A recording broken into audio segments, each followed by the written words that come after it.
everyone. Welcome into another edition of Trudel's Weekly Take, presented by Health Alliance. And as always with Coach Jean-Guy Trudel, I'm Andrew Mossbrooks. We're on Thanksgiving week. We have two games this weekend with the defending back-to-back President's Cup champion Huntsville Havoc. But first, Coach, you guys, again, pulling out a couple of wins against Quad City, one on the road, one at home. I'm sure you'd even maybe admit not your best games of the season, but this team still finds ways to win.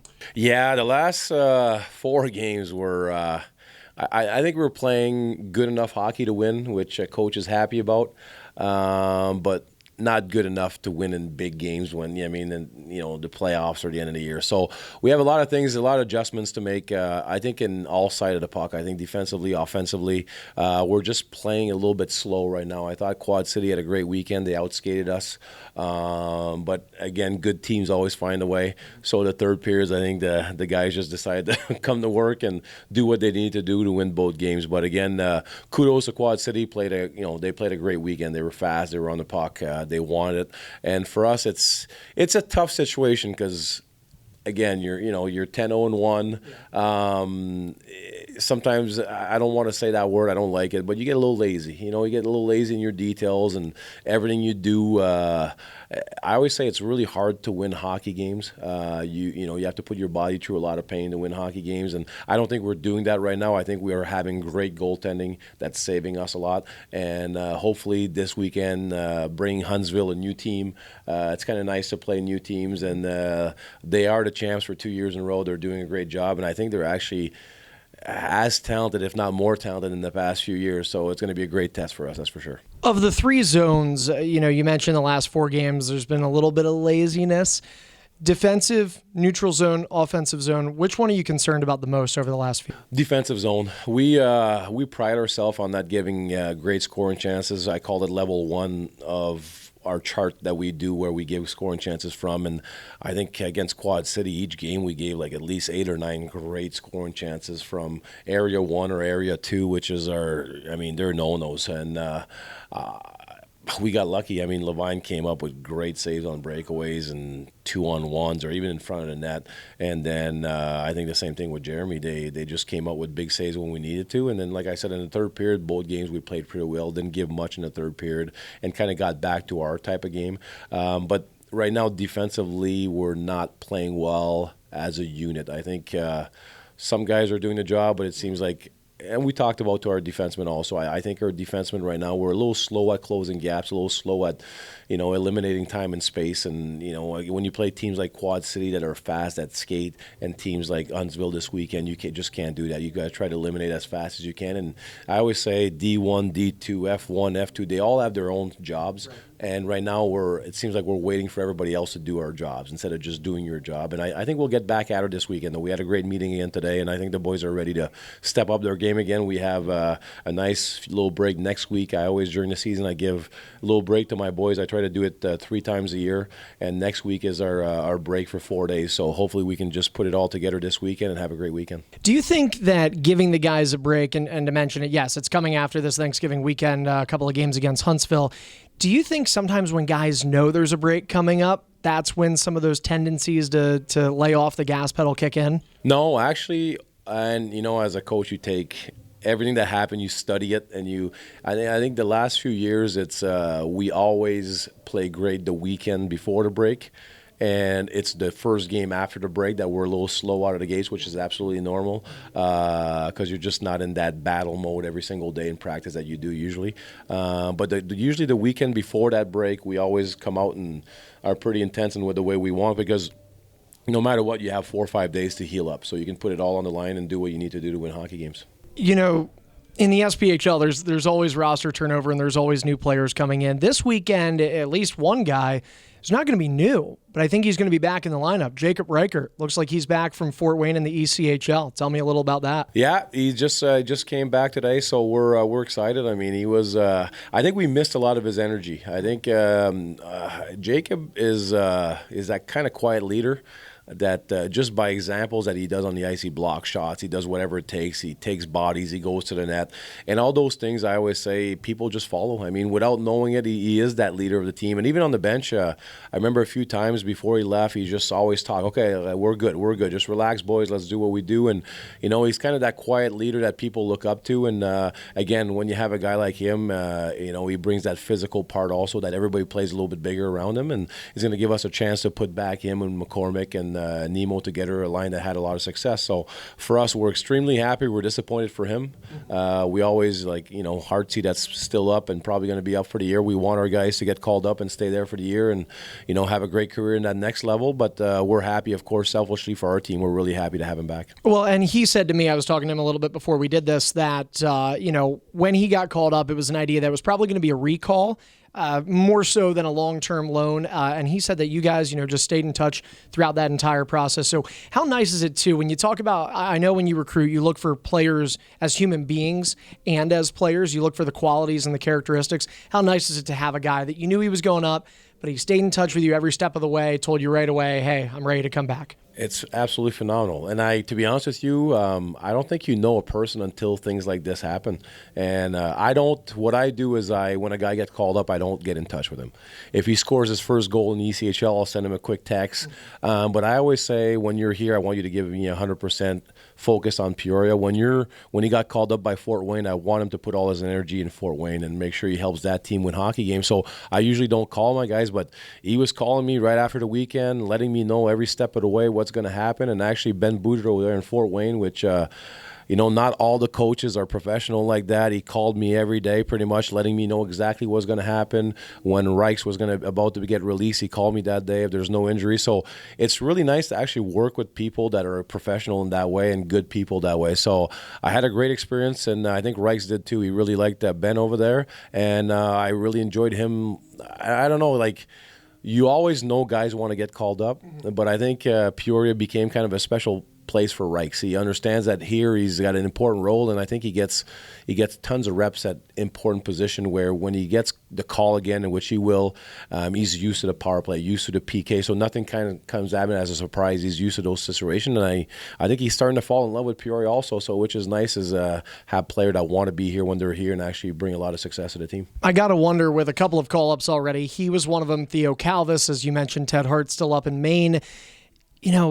You look at some of these guys. I mean, Darren McCormick is a standout, with pretty much every stat for a forward to track. He's now the second player in SPHL history and league history to have scored in 10 straight games. Granted, the last one was an empty net, but hey, pucks find you when you're hot. What can't be said about Darren McCormick? I feel like I've already asked you this before, but now he's got 12 goals. He's got 17 points. I mean, when guys like Hart and Reichard got called up, he was one of the players that was able to stand out and stand up for this team. Absolutely.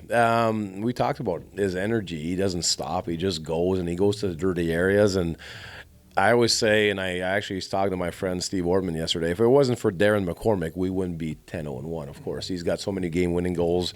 He seems, I compare it a little bit, in a different sense, but to Patrick Kane, not in the skill part, and Darren is skill, but I compare it in the way that you have some guys that are gamers that want to be the guys that score the big goals. I played with one, Danny Briere, in my when I was in Springfield, and if the game was on the line, it was a tie game, Danny was going to come up with a big goal because he wanted to be that game changer. He wanted the puck in his hands, and those guys never lose confidence. Even if they have an average game, they're still confident enough to know when the game's on the line that they're going to come up with a big play. And I think that's the biggest thing that I take from Darren. He's a gamer, and I'm not afraid. It's a 3-3 game. I know if I put him on the ice, that kid's going to go, and he's going to want to score a big goal for the team, and he's been doing it all year. I've talked to you about guys like Darren McCormick and about ECHL call-ups, but sometimes in the shuffle you lose your veterans because you're so used to seeing them.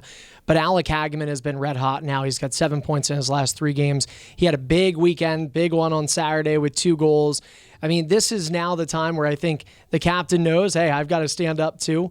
And again, Hageman just doing great things. Yeah, I thought he had 2 very good games before the last game we played here on Saturday. And I thought Saturday he was back to the Alec Hageman that should have won the MVP 2 years ago. He played I remember that year, every game was like that. He put the team on his shoulder. I thought him and Jordan Carvalho decided that game that we weren't going to lose. And it's rare to see Jordan on the bench was starting to get upset. He's like, okay, we're not going. So I think Hags, by his goal in the second period on him and Jordan Carvalho, every shift, if you watch video, they were going. They were buzzing. They were going. They did not want to lose. And that's what you have to do. When we lost Hart, when we lost Reichs, when we lost those guys, you try to say it in a way, but you have to have guys stepped up. And I was looking for Hags. As much as Hags is still a good player, even when he plays average, I like to see the Hags that should be winning MVP of the league every single day.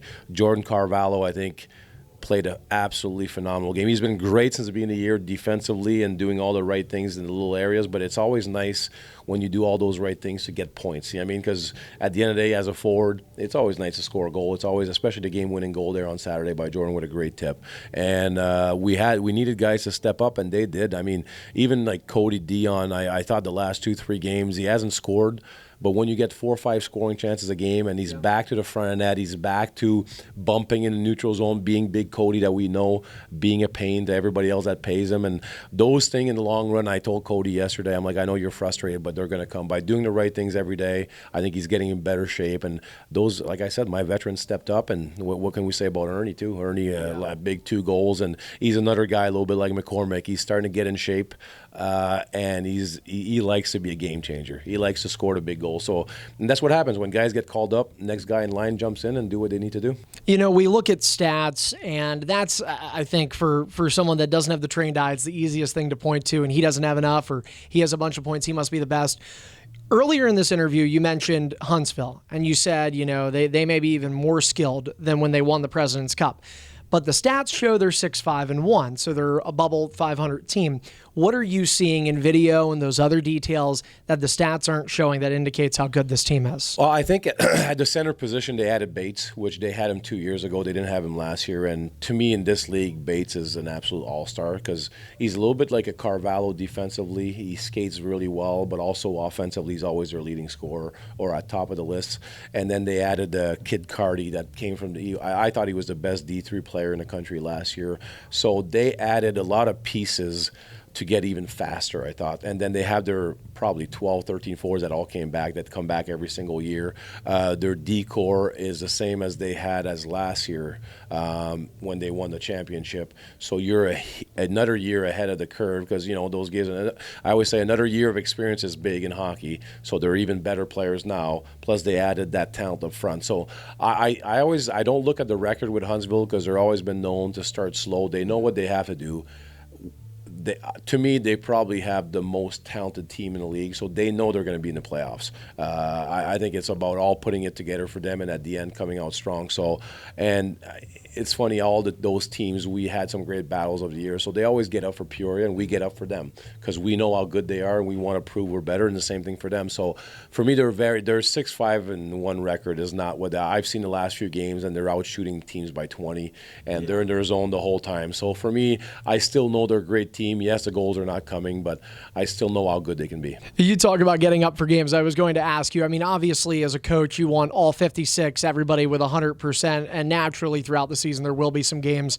We've already seen a couple where the team maybe didn't give it their all 3 periods, but a team like Huntsville, by geography they're not a rival, but they're the defending President's Cup champions back-to-back years. This is a game that you can the whole circle on the calendar cliche. You want to give it your best effort to beat the champions. Absolutely. They deserve it. They deserved it for the last 2 years. We were lucky enough to play them in the finals 2 years ago, and I think they played great hockey, and Glenn's doing a great job. And it seems like their core of 10, 12 players come back every single year. So they love being together. They're a team that's and I think Huntsville does a phenomenal job for their players, surrounding them with everything they need. It's a great organization, and people want to play there. So they're lucky enough to get. I don't know how many players over the years I lost to Huntsville or Pensacola. So they do a great job. Glenn does a great job. The ownership group is phenomenal there. So for us, again, it's always you want to test yourself against the best, and they deserved winning the championship the last 2 years. So for us, it's another little chip on our shoulder, hopefully, that we use and and just go at it and make it the best games possible, because we have a goal of getting somewhere, to make sure we're in the playoffs because, as a coach, I never felt comfortable in anything. Mm-hmm. So I want to make sure we keep winning, and those win here are as important as the end of the year. So, and then it gives you more time to work on different things because even if you lose a game here and there, if you have a good record and you're guaranteed to playoffs, like Huntsville will be, you can actually work on different things every single day without worrying about the results so much. I ask you this about every week. I'm going to do it again. Goaltenders Friday and Saturday. Do we know? Yeah, we're going to go back to the same thing. Levine, Brodeur, they're, like I said, in the beginning of the year, I had a plan with Levy, but Brodeur coming in, and you look at his stats. It's hard to not put a guy who's 5-0 in goal again, it's right? It's hard, and it's actually, I had a great conversation with Levy, and Levy's a very unselfish guy. And he's like, Coach, he's like, the kid's phenomenal. And so we're just going to keep rolling that way. They're happy together. We had another great goalie video session today, and man, are they just good people to be around, and they love winning games. Yeah, well, the Champions are in town this weekend. They're going up against the Rivermen. Hey, Black Friday in the morning, $10 lower bowl tickets, so be sure to call us at 309-676-1040 to take advantage of that special Black Friday deal. And, of course, we are playing Saturday night again, both those puck drops at 7:15 against the Huntsville Havoc. But for now, that's going to do it for this edition of Trudel's Weekly Take. As always, Coach, hey, I know you're Canadian, but happy Thanksgiving. I'm sure you celebrate it now, right? We actually, tonight's a big day, and it's going to be a lot of fun, and same to you and your family, Andrew. Thank you. Never get a chance to say this, but thanks for everything you do for us, man. You do a great job.